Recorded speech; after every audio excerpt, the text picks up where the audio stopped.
Bienvenue dans ce nouveau rendez-vous avec les viticulteurs vins de Savoie.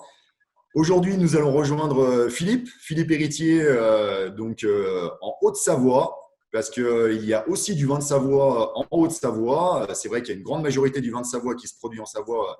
On est à peu près à 80%, mais il y a également 10% de ce vin qui est produit en Haute-Savoie. Bonjour Philippe, Bonjour Alexis, bonjour à tous. comment vas-tu? Eh bien, ça va bien. Hein, Ça va? ouais, ça va tout bien. Voilà, On on résiste. s'adapte aussi à cette nouvelle période. Tu en es où au niveau du travail? Je pense que dans les vignes, tout ce qui est taille a bien avancé, hein. Ouais, ben moi j'ai terminé la taille la semaine dernière déjà.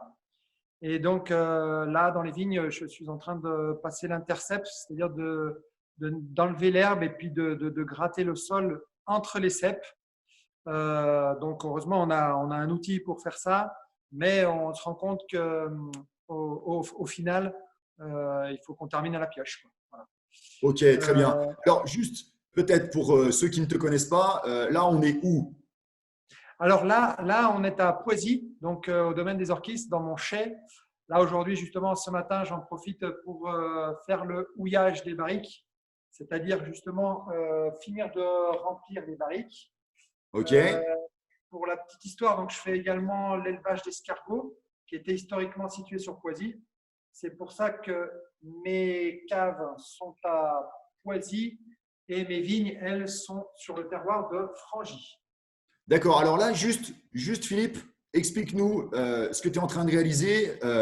C'est la raison pour laquelle tu effectues ce geste et qu'est-ce que ça va faire exactement? Voilà, donc là, en fait, les vins blancs sont en cours d'élevage en barrique. Ils ont fini leur fermentation alcoolique, leur fermentation malolactique également. Ouais, Donc, on est dans la phase d'élevage. Et ce que je veux, c'est que cette phase d'élevage se passe en l'absence d'oxygène. ok. Donc, on, on connaît tous la part des anges, c'est-à-dire qu'avec le bois, le bois a tendance à consommer un petit peu de vin. Donc, il faut périodiquement re-remplir les barriques pour que les barriques soient bien pleines et du coup que le vin soit en absence d'oxygène. Voilà. Voilà, c'est vraiment pour en fait remettre à niveau pour que tu sois vraiment sur des barriques qui soient totalement pleines. C'est exactement ça.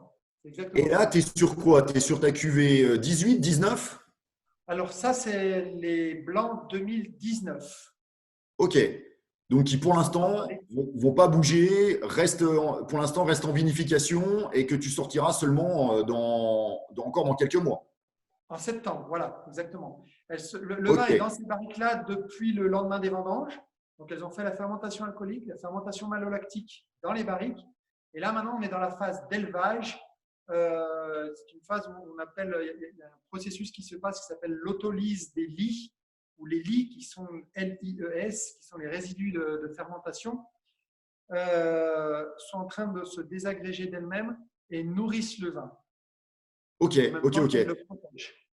Super. Et alors, juste aussi, je reviens sur un petit détail. Donc là, on est à Poisy, donc c'est ton chai, c'est là où tu fais tout ce qui est vinification. Et puis Oui, donc, tu as tes vignes qui ne sont pas au même endroit, qui sont à Frangy, hein, c'est ça? c'est ça, mes vignes sont sur le terroir de Frangy, qui est une vingtaine de D'accord. kilomètres d'ici. Ok. Et donc, je crois aussi, une petite précision, c'est que tu es en agriculture biologique. Est-ce que ça amène du coup un travail spécifique dans tes vignes en ce moment? Oui, complètement, complètement. On est en agriculture biologique. Et là, on est en plein dedans, justement, de ce que j'expliquais tout à l'heure, avec ce travail intercept où on doit enlever, maîtriser l'herbe et travailler les sols sous le rang. Ce qui, en agriculture non biologique, se fait avec les désherbants. Nous n'avons pas cette possibilité-là. Donc, il y a tout un travail qui doit être fait de manière mécanique, soit avec l'aide d'un outil, soit au final pour fignoler à la pioche. Alors, désherbage qui est d'autant plus important en ce moment qu'on a des risques de gel et qu'on sait que c'est encore plus conséquent quand on n'a pas désherbé sous les pieds, hein, c'est ça? Effectivement, effectivement. C'est pour ça que je suis assez pressé de faire ce travail maintenant pour dire, quand on est propre sous les pieds, c'est sûr que logiquement, nous sommes moins sensibles au gel tardif. Et donc là, c'est un travail qui est fait un petit peu par anticipation. Pour Ok, l'instant, mes vignes n'ont encore pas du tout débourré. Ouais. Donc, nous restons à l'abri du gel, pour ainsi dire. Mais avec les températures qu'on a quand même en journée, c'est assez vite fait que la vigne débourre. Et c'est au moment où elle a commencé à pousser, si après il y a un gel qui revient dessus, c'est là qu'on est sensible au gel. C'est là qu'on a des gros risques. OK. Qu'on a les dégâts par le gel. Dans les prochains jours, tu vas plutôt avoir quoi? Le travail de fumure, hein, je crois. Voilà. Ensuite, derrière ce travail de nettoyer sous le rang, ce que je vais faire, je vais épandre du compost entre les rangs là. Et après, je ferai un petit travail du sol, soit avec un griffage. Je pense que je ferai au griffage pour incorporer ce compost dans le sol. Okay. Et avec l'augmentation de la température, le compost va s'intégrer au sol et minéraliser. Bon, si je comprends bien, tu manques pas d'occupation en ce moment. Non, on ne manque pas d'occupation en ce moment. On a l'impression que c'est des périodes creuses, mais en fait, non. C'est vraiment des périodes où on prépare le début du départ en végétation. Et tout ce qui est fait maintenant, on sera bien content de ne plus l'avoir à le faire au mois de mai, au mois de juin, quand les vignes poussent de 5 cm par jour.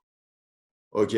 Bon, écoute, eh ben, Philippe, on va te laisser travailler, on va te laisser continuer à travailler et dans ton chai et dans tes vignes. Peut-être juste un petit clin d'œil ce week-end. Ça va être Pâques. On va essayer quand même de faire un petit repas sympa. Tu as une petite suggestion à nous proposer? Bah oui, bien sûr. Alors, autant on est dans une période de confinement, mais c'est pas interdit d'ouvrir les bouteilles. Et c'est vrai que les vins, eux, par rapport à tous ces événements, ben, eux restent, eux se bonifient. Et je ne sais pas, je penserais peut-être une petite quintessence d'Altesse 2018 sur une petite viande de veau peut-être, ou alors sur le cabri de Pâques. Voilà, la suggestion. Et pourquoi pas des petits escargots? Et pourquoi pas quelques escargots, bien sûr, aussi. Bon, écoute, merci beaucoup, Philippe. On rappelle Allez, que c'est bon. les caveaux restent ouverts, même s'il n'y a pas de dégustation. Il y a des commandes qui sont possibles. Donc, c'est possible de venir retirer des commandes. Tout à fait. Tu es joignable, les gens peuvent t'appeler. Et C'est puis, ça. bah, écoute, on te souhaite bon courage, bonne continuation. Et puis, OK. bah, à très vite, Philippe. Allez, à très bientôt. Merci beaucoup.